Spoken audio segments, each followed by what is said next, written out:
마가복음 1장에서 20절 5번째 시간 드디어 끝입니다. 지난 시간을 통해서 우리는 귀신을 어떻게 다뤄야 되는지에 대해서 배웠죠. 그리고 귀신의 특징에 대해서도 배웠습니다. 귀신들은 자기들이 거주하고 있는 지역 혹은 집을 벗어나는 것을 원치 않죠. 자기 집에 계속 있고 싶어 하려고 하고 그 지역에 계속 거주하려고 하는 그런 경향성이 있습니다. 마태복음 12장에 나오는 그 귀신 들린 귀신이 쫓겨났다가 다시 그 집으로 돌아가는 그 본문에 봐도 알듯이 귀신은 예전에 살던 집에서 쫓겨났지만 다시 자기 집이 생각나서 돌아가려고 하죠. 그리고 돌아갑니다. 그리고 이 본문에 나오는 이 거라사에 있는 이 귀신도 이 지방에서 떠나는 것을 굉장히 싫어하죠.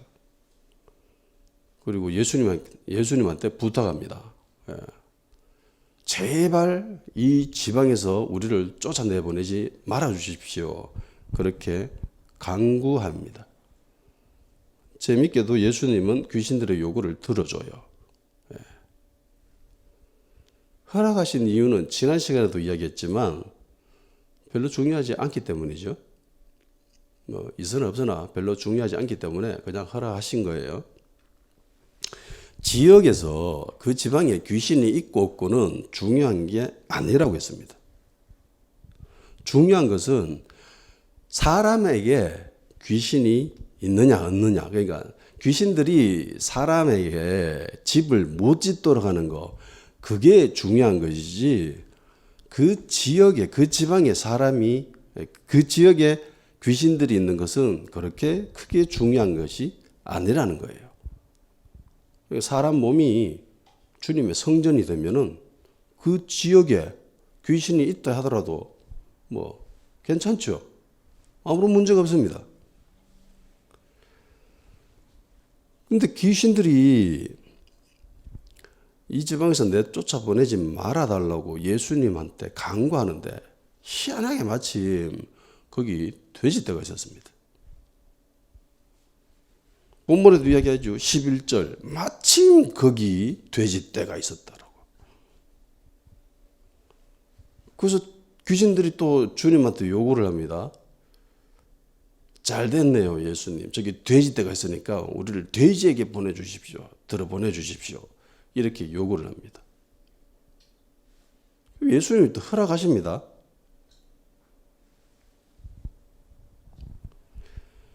귀신들이 불쌍해 보여가지고 아이고 이 아들이 집 나가가 고생할 끼인데 집 없으면 쉴 데도 없을 끼고 아이고 고생하는 게 집 떠나면 고생이라는데 아이고 얘들이 그러면 되겠나. 그래 저라도 들어가라. 그 불쌍해서 그렇게 들려보내줬을까요? 아니면은 그 지역이 미워가지고 그 지방이 돼지떼를 키우는 동네잖아요. 유대인들은 돼지를 안 먹잖아요. 그 돼지를 키울 일이 전혀 없습니다. 근데 여기는 돼지떼를 키워요. 그러니까 이방 사람을 위해서, 그러니까 헬라 문명이 완전 장악하고 있는 지역입니다. 야, 여기는 예수님을 제대로 하나님을 섬기는 사람이 별로 없군. 여기는 완전 이방 문화가 완전 쩔어 있는 이런 동네야. 아, 이 지방은 정말 악하군. 그래, 귀신들아, 이 지방에서 계속 돌아다녀라. 그 지방이 미워서 예수님이 귀신들에게 그렇게 허락하셨을까요?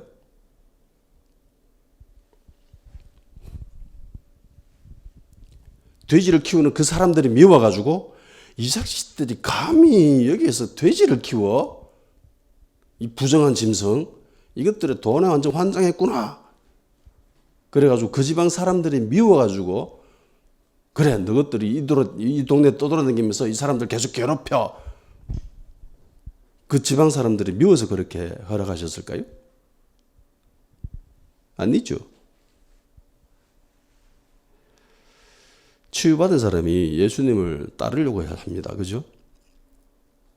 그때 예수님이 허락하지 않죠. 집으로 돌아가라. 그리고 내 이야기 전해라. 그래서 이 사람이 그 지방을 돌아다니면서 복음을 전합니다. 그러니까 예수님은 그 지방에 복음이 증거되는 것을 원하신 거예요. 그 사람이 나를 따라오는 게 아니라 그 지방에 주님의 이야기가 증거되는 거, 복음이 증거되는 거, 그걸 원하신 거예요. 그러니까 그 지방을 사랑하신 거고 그 동네에 있는 사람들을 사랑하신 거죠. 품으신 거예요. 그죠?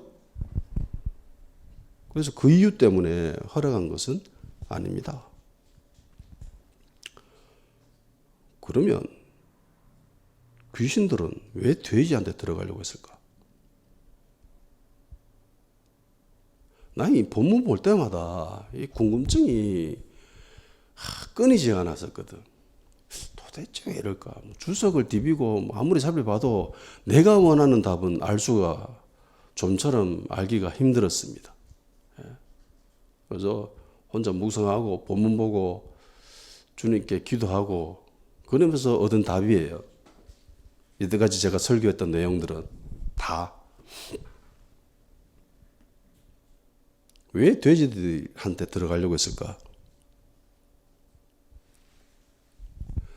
마태복음 12장에 나오는 그 귀신 이야기를 통해서 알 수 있듯이 귀신들은 사람의 몸을 뭐라고 이야기합니까?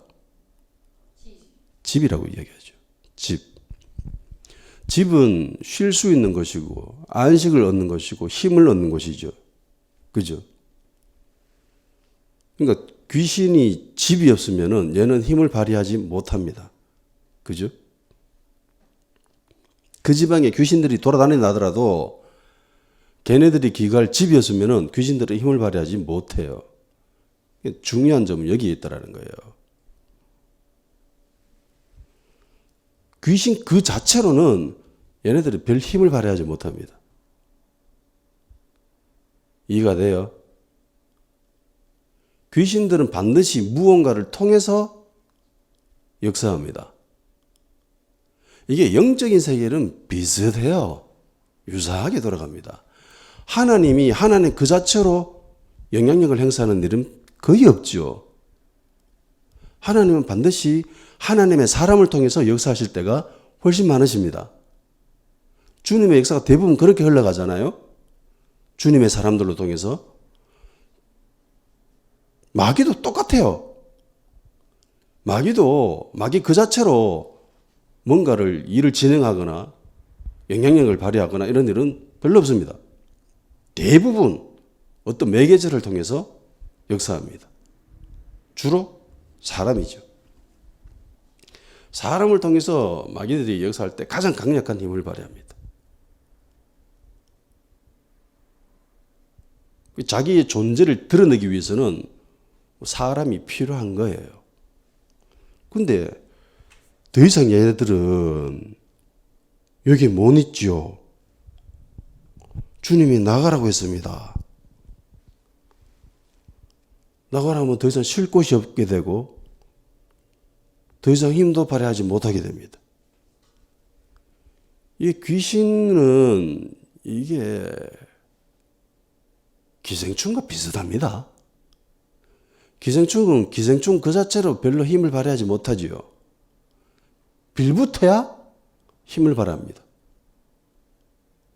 사람의 몸에 빌붙어야 힘을 발휘해요. 기생충을 빼내가지고 사람 몸 바깥에 이렇게 해놓거나 아니면 짐승 몸 바깥에 이렇게 해놓으면은 기생충은 그 자체로는 얼마 못 살죠. 금방 죽어버려요. 귀신들도 마찬가지입니다. 귀신들도 어느 곳에 빌붙어 있으면은 힘을 발휘하는데 빌붙을 곳이 없잖아요. 그러면 얘네들은 비질비질해요. 예. 그런 것을 알기 때문에 주님은 그 동네에 그 귀신들이 있는 것을 그냥 허락하신 거예요. 예. 힘을 발휘하지 못한다는 거 당연히 알기 때문에.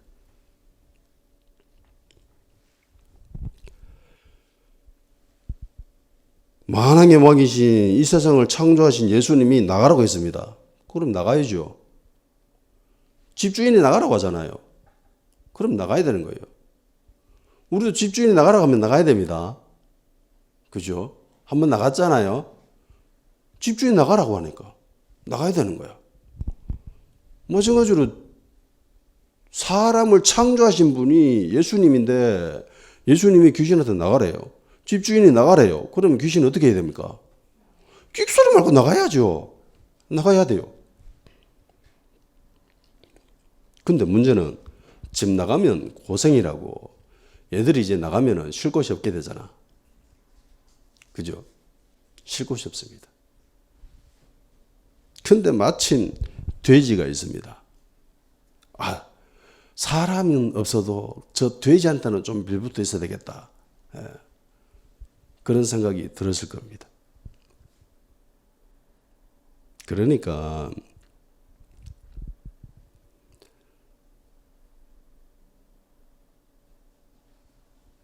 돼지한테 귀신들이 들어가자마자 돼지들이 어떻게 돼요? 돼지들이 비탈길로 막 달려가가지고 바다에 자기의 몸을 던져서 죽어버리죠. 돼지들이 죽어버립니다. 돼지들이 죽은 이유가 뭘까요?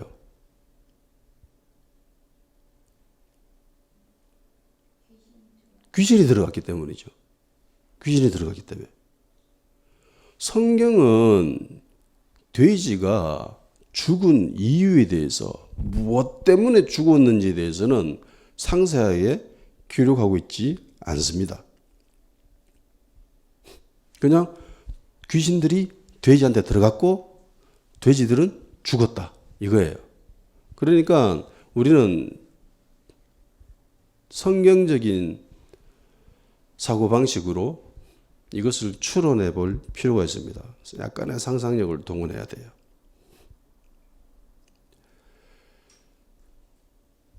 귀신들이 돼지한테 들어갔고 돼지들은 죽어버렸습니다. 자, 생각해 봅시다. 돼지한테 들어간 귀신들은 돼지가 죽기를 바랬을까요?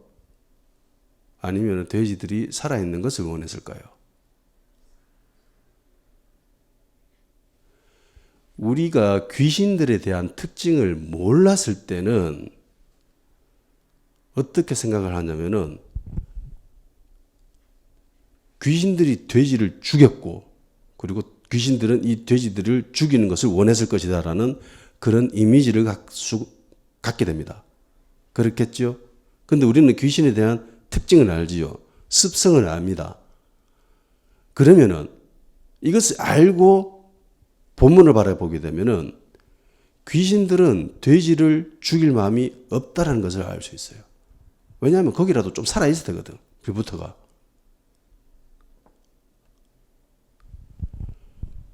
마태복음 12장에 나오는 그 귀신은 사람 몸에서 나와가지고 자기 집에서 나와가지고 쉴 곳을 찾아 돌아다녔다라는데 찾았대요? 못 찾았대요? 못 찾았다잖아. 그러니까 쉴 곳을 못 찾아가지고 아 옛날 그 집이 좋았는데 이러면서 다시 그 들어간 거예요. 집에. 그러니까 귀신들은 돼지가 죽는 것을 원치 않았어요.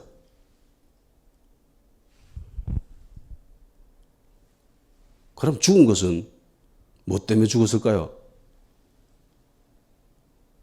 돼지들이 죽은 거예요. 왜?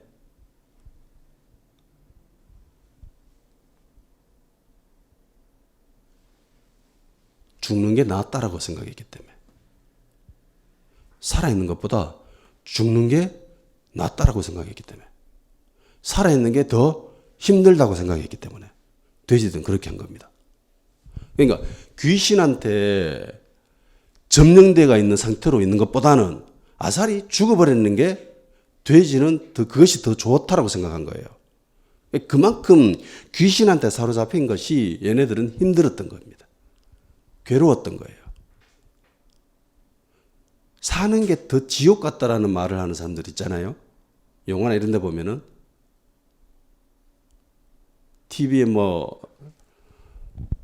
사람들이 인터뷰할 때 사는 게 지옥 같았습니다라고 확 죽어버리고 싶습니다라고 가끔씩 그렇게 인터뷰하는 사람들이 있습니다. 그러니까 살아서 있는 것보다는 죽는 게 더 속편하다라고 더 편하다라고 생각하는 사람들이 간혹 있어요. 돼지들이 그랬던 것 같아요. 너무너무 힘들다. 귀신한테 이렇게 점령되어 있는 게, 사로잡힌 게. 그래서 아싸리 죽자.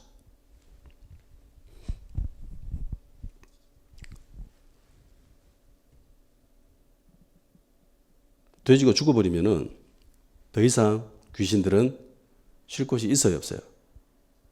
없게 됩니다.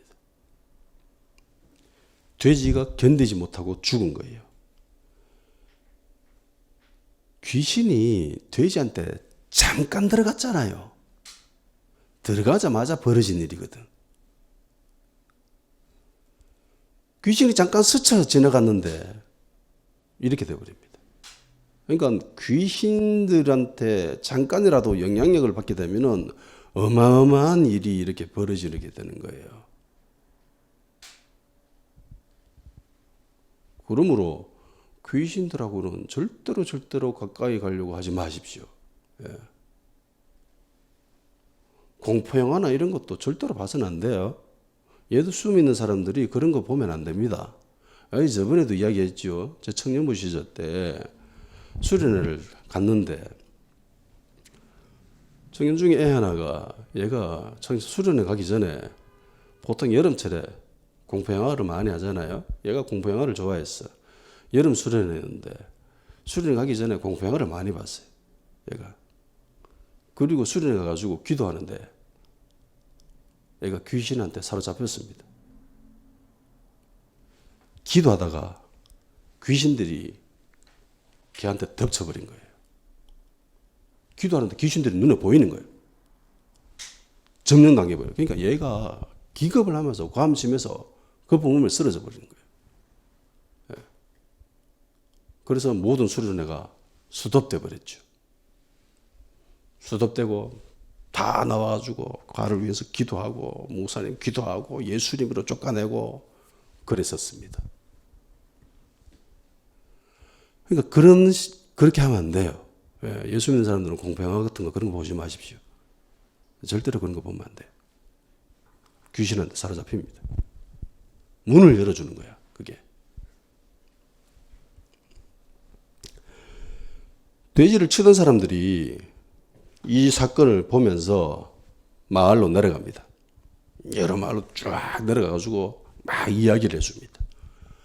그리고 마을 사람들은 그걸 확인하기 위해서 올라오죠. 여기에서 이 돼지를 치던 사람들은 이 돼지를 키우는 주인들에게 고용되어 있는 사람들이에요. 목동들인 거예요. 예. 그러니까 자기 주인한테 이야기해야 되겠죠. 예.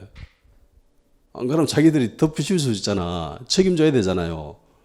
그러니까 자기는 책임 없다라는 것을 이야기해 줘야 되는 거예요. 그러니까 돼지들이 죽자마자 뛰 내려간 겁니다. 내려가가지고 이야기해 주는 거죠. 또 하나의 이유가 있겠지요. 그것은 귀신 들렸던 사람, 이 사람이 멀쩡하게 회복된 거. 두 가지 이유가 있을 겁니다. 첫 번째는 긍정적인 것과 그리고 두 번째는 부정적인 것. 귀신 들린 사람이 나았다. 멀쩡해졌다. 또 하나는 2,000마리가 되는 돼지들이 죽어버렸다. 이 두 가지 소식을 가서 전해줬습니다.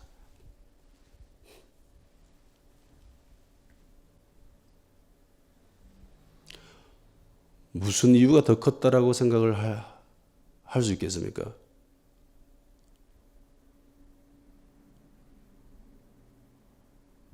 긍정적인 이유일까요? 아니면 부정적인 이유일까요?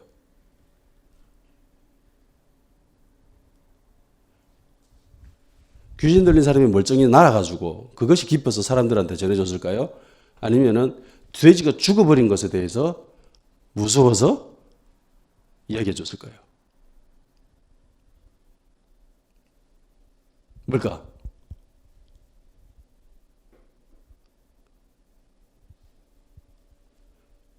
본문에 나와 있습니다.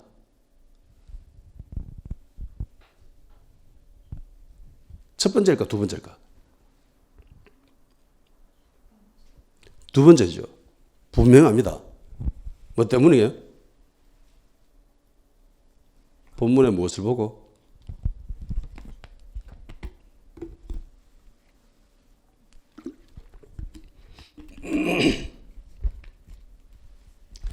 이 목동들이 보이는 태도 때문입니다. 14절에 보면은 치던 자들이 도망하여 라고 되어 있죠. 도망은 뭐예요?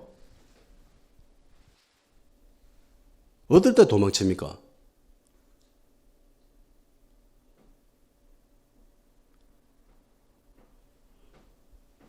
위협받았을 때에, 뭔가 무서움을 느꼈을 때에, 공격당할지도 모른다라는 그 불안함 때문에 좋은 느낌으로 도망치는 건 없죠.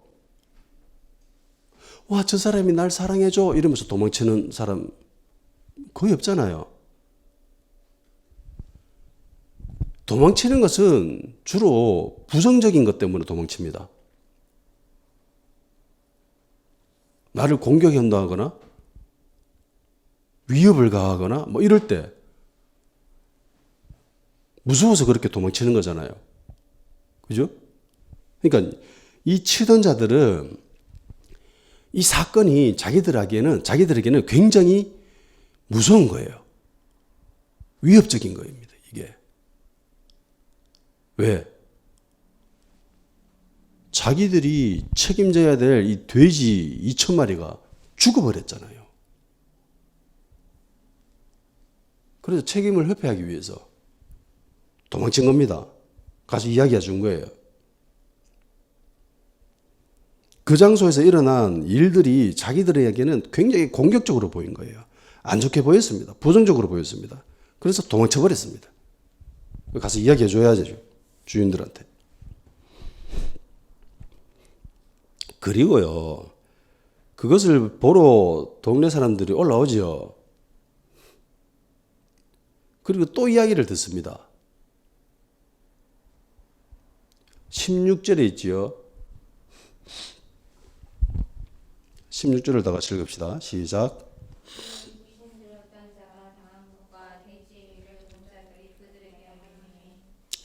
현대어는 이렇게 되어 있습니다. 그 일어난 일을 처음부터 지켜본 사람들이 모여든 마을 사람들에게 사실대로 말해주자. 그 사람들이 예수님을 이 지역에서 제발 떠나주세요 라고 강구하였더라. 이렇게 되어 있어요. 그러니까 마을에서 올라온 사람들은 두 부류의 사람들한테 이야기를 듣습니다. 첫 번째는 치던 자들, 목동들이죠. 돼지 치던 자들한테 일단 이야기 들었습니다. 돼지 치던 자들한테 어떤 분위기로 들었습니까? 굉장히 부정적인 뉘앙스로 그 사건을 듣게 되죠. 올라왔습니다. 올라왔는데 처음부터 거기에서 일어난 일들을 본 사람들이 있었습니다. 그 동네 사람들이에요. 그 사람들이 또 마을 사람들한테 이야기를 해줬습니다. 이야기를 듣자마자 마을에서 올라온 사람들, 아마도 돼지 떼 주인들일 거예요. 그 사람들이 예수님에게 떠나주십시오. 그렇게 이야기를 합니다. 듣자마자. 우리는 어떤 사건을 경험하고 그것을 타인에게 이야기를 할 때에 사실 그대로만 이야기하지 않습니다. 반드시 자기의 생각을 거쳐서 말이 나가는 거잖아요. 그죠? 말이라고 하는 것은 그 사람이 가지고 있는 생각, 가치관, 세계관을 거쳐서 나오게 되어 있어요. 그러니까 우리가 TV나 뭐 뉴스나 이런 걸 보더라도 똑같은 사건인데 어떤 뉴스를 보도하는 매개체냐에 따라서 그 사건을 해석하는, 그 사건을 설명하는 게 달라지는 것을 보게 됩니다. 그 사건을 보도하는 매체가 진보적이냐 보수적이냐에 따라 가지고 그 사건을 대하는 방식이 완전 달라요. 말하는 것도 달라요. 너무나 우리는 쉽게 자주 볼 수 있죠. 똑같아요. 여기서도. 저는 이걸 보면서 사마리아 여인을 연상케 되었습니다. 우물가에 있었던 사마리아 여인. 예수님이 여자한테 물 좀 달라고 하고 이 여인은 왜 나는 이방인이고 여자한테 왜 나한테 말을 거냐고 그렇게 이야기를 하다가 예수님이 점점 깊은 곳을 건드리기 시작하시죠. 그러면서 이 여인은 예수님이 메시아임을 깨닫게 됐습니다. 깨닫게 돼요. 그리고 마을로 달려가지요.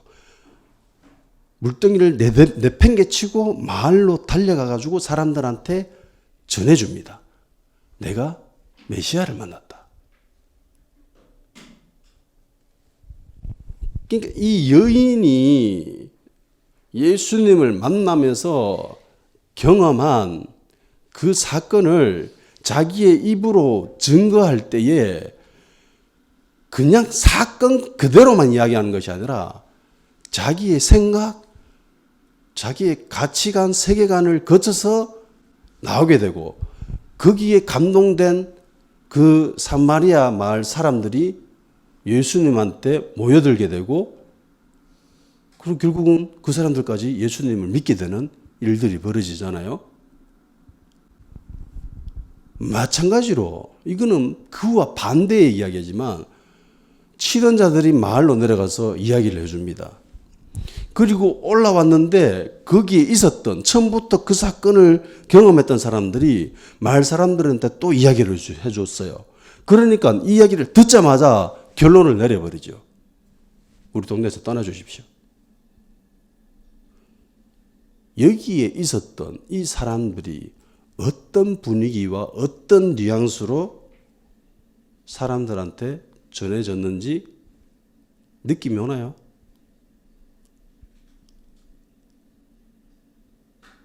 예수님에 대해서 조금이나마 긍정적인 마음이 있었다라면은 잠깐 생각해 봤을 수도 있을 거예요.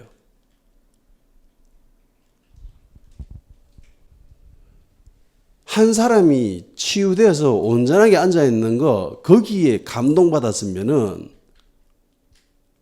마을에 올라온 사람들이 잠깐이나마 고민했을 수도 있습니다. 근데 이들의 이야기를 듣고 바로 이들은 예수님한테 떠나주십시오 라고 이야기를 합니다. 사마리아 여인이 마을로 내려가서 이야기했을 때에 그 분위기, 기쁘고 놀랍고 감격스럽고 흥분한 상태로 내려가서 사람한테 전해주고 그리고 그 사람들은 뭔지 모르지만 그 여인의 그것에 대한 분위기를 느낍니다. 감동이 되어져요. 그리고 올라와서 예수님을 보면서 진짜로 얘네들은 예수님을 믿게 됩니다.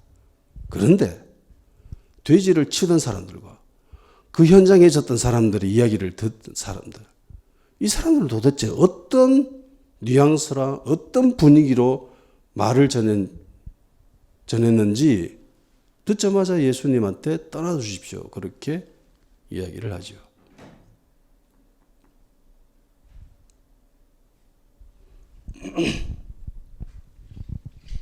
어떤 태도였는지 충분히 짐작되고도 남습니다.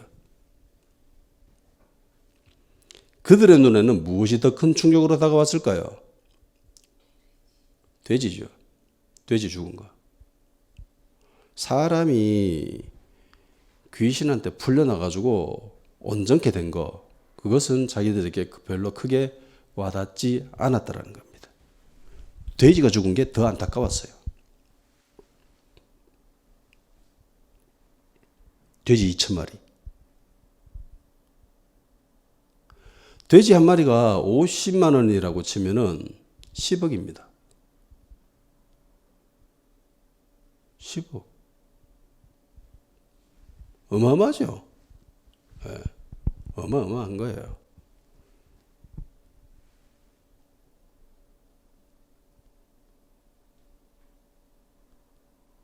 어떤 가치관으로 이야기를 하는가, 이것은 굉장히 중요합니다. 어떤 가치관을 가지고 있느냐, 이게 굉장히 중요한 거예요.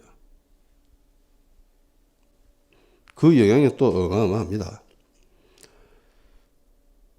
두 번이나 동일한 태도와 동일한 분위기로 그 사건을 듣게 되면은 아마도 그쪽으로 쏠릴 가능성이 훨씬 많죠. 예. 한순간에 10억이 사라진 거예요. 한순간에. 사람이 치유된 것도 좋은 일인데, 그런데 10억이 사라진 것, 돼지 2,000마리가 죽은 것은 그건 더 충격적인, 더 가슴 아팠습니다. 좋은 일과 나쁜 일 두 가지가 동시에 벌어졌잖아요. 그런데 돼지 2,000마리가 죽은 것이 더 가슴 아프게 다가왔습니다. 이들에게는. 돈에 사로잡히면 본질을 보지 못하게 됩니다. 디모데전서 6장 10절 말씀을 찾아서 읽어보도록 합시다.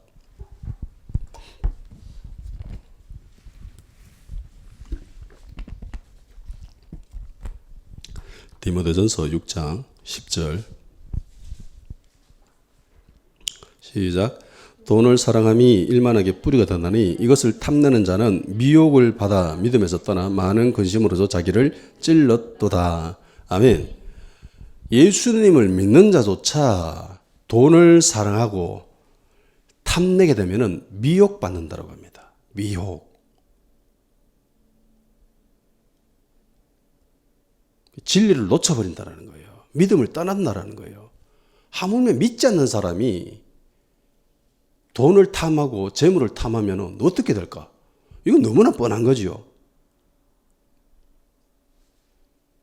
재물을 탐내고 돈을 탐내는 사람은 본질을 바라볼 수 없습니다.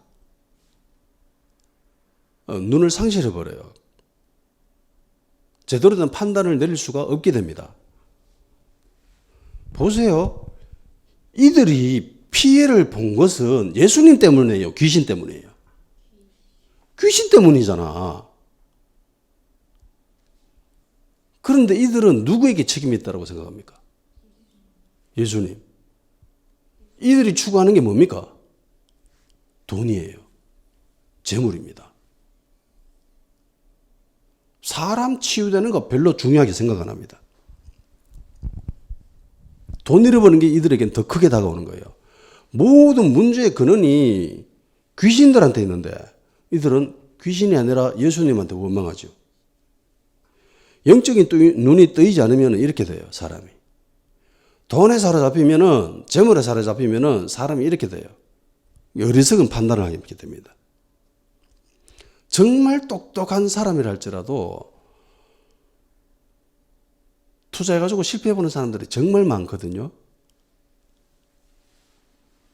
한 발자국 물러서서 판단해보면은 다 보이는 건데, 이게 돈에 사로잡히면은 사람이 못 보는 거예요. 문제가 귀신한테 있는 게 아니라 예수님한테 있다라고 보게 됩니다. 예수님만 없었으면은 이들은 피해가 없었을 거라고 생각을 하는 거죠. 어떻게 보면 그럴 수도 있죠. 예. 이때까지는 돼지 잘 크고 있었고 돈 잘 벌고 있었는데 갑자기 예수님 나타나가지고 엉망진창 만들어 버렸으니까.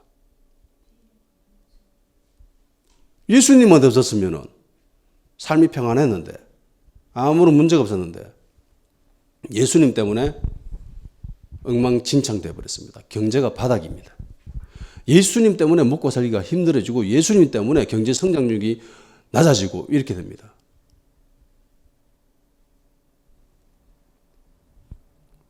물론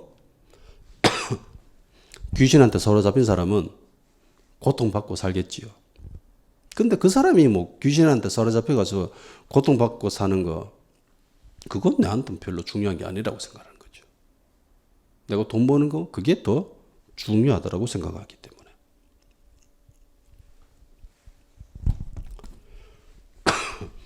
이들에게 있어서 귀신 들린 사람이 회복되는 것은 별로 중요한 게 아니에요. 상관이 없습니다.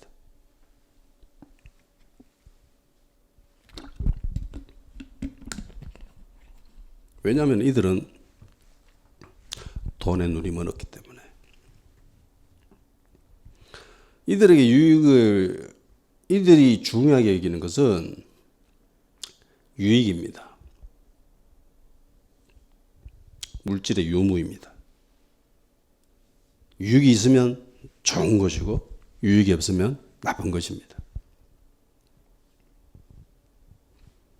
이런 방식으로 살게 되면요,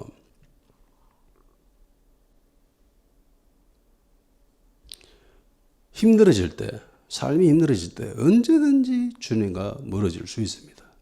이런 사고방식을 가진 사람이 교회 안에도 많습니다. 좋을 때는 붙어있지만은요, 상황이 나쁘면 언제든 떠나버립니다.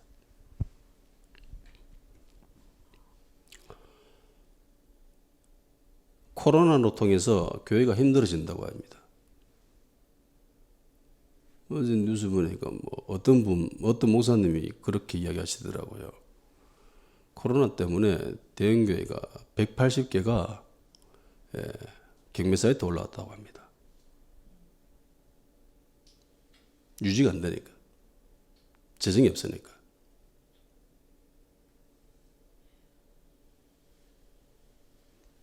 교회가 잘못했죠. 목회자가 잘못했습니다. 목사가 잘못했습니다. 그거 분명합니다. 목사가 이때까지 교회에서 한 일이라고는 사람들 끌어모아가지고 교회 키우는 거, 그게 전부였거든. 그게 주된 목표였거든. 그게 성공이라 했거든.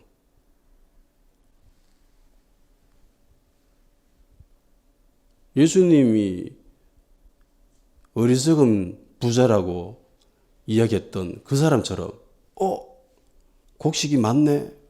곡간 헐자. 더 크게 짓자. 교회 성도 많네. 교회 헐자. 교회 더 크게 짓자. 그게 전부였거든. 그러다가 이 사건이 터지니까 감당을 못하는 거예요. 감당을. 이게 첫 번째 원인이고, 두 번째는요, 성도 자신에게 있습니다.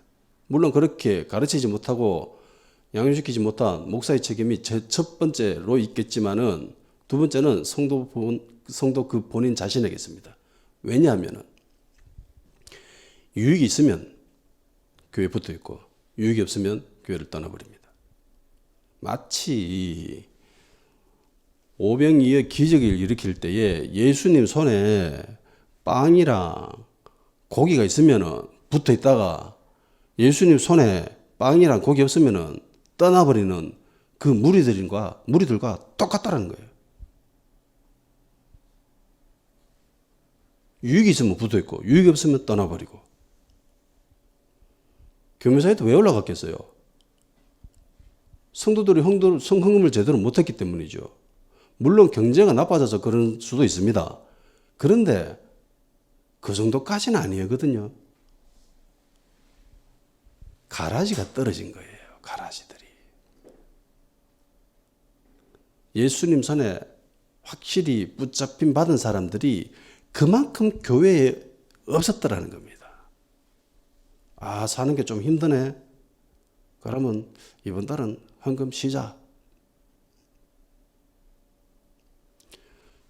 삶의 제일 1의 원칙이 하나님이 아니었다라는 겁니다. 그렇게 사는 것을 거부했다라는 거예요. 자신이 거부하면은요, 그건 목사라도 어떻게 할 수가 없습니다. 자신이 거부하면은 하나님이라도 어떻게 할 수가 없어요. 지가 안 믿겠다고, 지가 안 한다고 그렇게 뻗팅기는데 어떻게 하나님이 그렇게 할 수 있겠어요?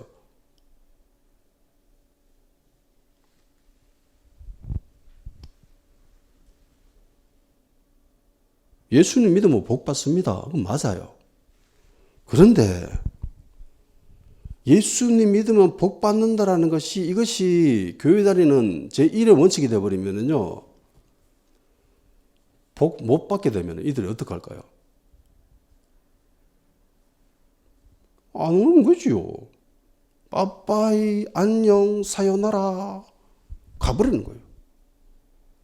잘 있거라, 나는 간다. 그러다가 또 유익이 어느 정도 있다 싶으면 슬그머니 교회에 들어오겠지요. 물론 예수님, 하나님, 그런 사람들 받아주십니다. 예. 용서해 주십니다. 언제든지, 얼마든지. 오병이의 기적을 맛본 사람들이 주님 곁에 붙어 있었지요. 붙어 있다가 유익이 없다라고 생각하니까 떠나버립니다. 언제든지 떠나버립니다. 왜냐하면 예수님은 자기들에게 유익을 주는 분이라고 생각하기 때문에. 나에게 도움을 주는 사람, 나에게 복을 주는 분. 그런데 유익은 없고 복도 없고 살림살이는 굉장히 더 힘들어져 가고 경제는 점점 더 위축되어져 가고 그럴 경우에 예수님을 믿을 이유가 더 이상 없죠.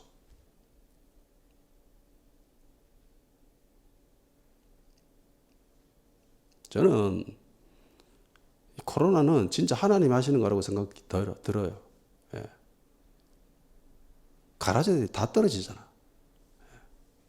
진짜 배기와 가짜가 확연하게 드러나는 시대입니다.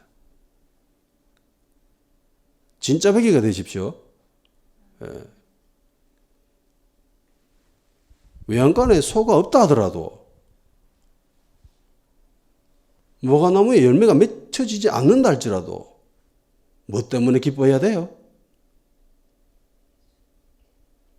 여호와로 인해서 기뻐하는 거예요. 예수님 손에 빵 있으면 좋지요. 고기 있으면 좋아요. 그런데 그거 없어도 좋아야 돼요. 예수님 손이 아니라 예수님 자체. 예수님 제자들한테 뭐죠? 너희들도 떠날래? 베드로가 뭐라고 합니까? 말씀이 여기 계시는데, 주님의 영생의 말씀이 여기 계시는데 우리가 어디로 갑니까? 그러니까 베드로는 빵이랑 그 고기에 관심이 없더라는 거예요. 그거 있으면 좋지요. 그런데 그것이 나를 어떻게 하지 못한다라고 그렇게 고백하는 거예요.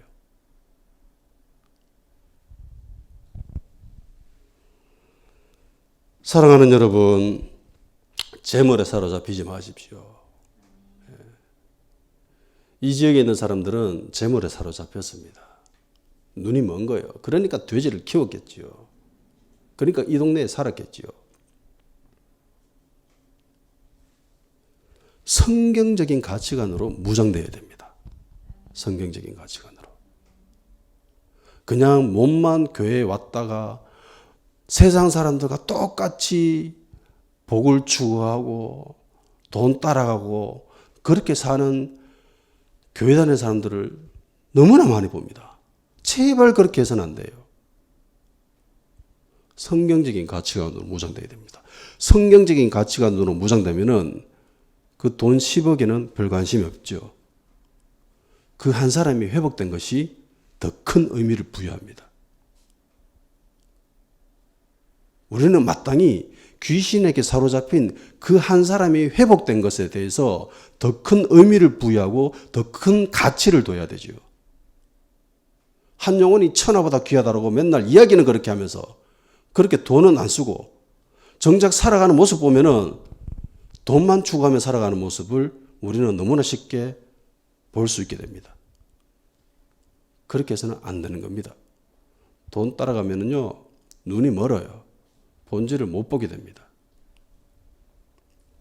성경적인 가치관으로 세상을 바라보고 우리 이웃을 바라보는, 그래서 한 영혼의 구원, 거기에서 우리는 감격을 하고 감사하고 그렇게 살아가는 예수 충만한 교인들이 되기를 주의 이름으로 축원합니다. 다 같이 기도합시다. 하나님, 성경적인 가치관, 성경적인 세계관으로 변화될 수 있도록 주의 성령님께서 우리를 도와주시옵소서라고, 그리고 세상적인 가치관으로 평가하거나 판단하지 않게 하시고 예수님의 가치로 예수님의 눈으로 바라볼 수 있는 그런 믿음의 사람들이 될 수 있도록 성령님 도와주시옵소서라고 다 같이 기도하는 시간을 가지도록 합시다.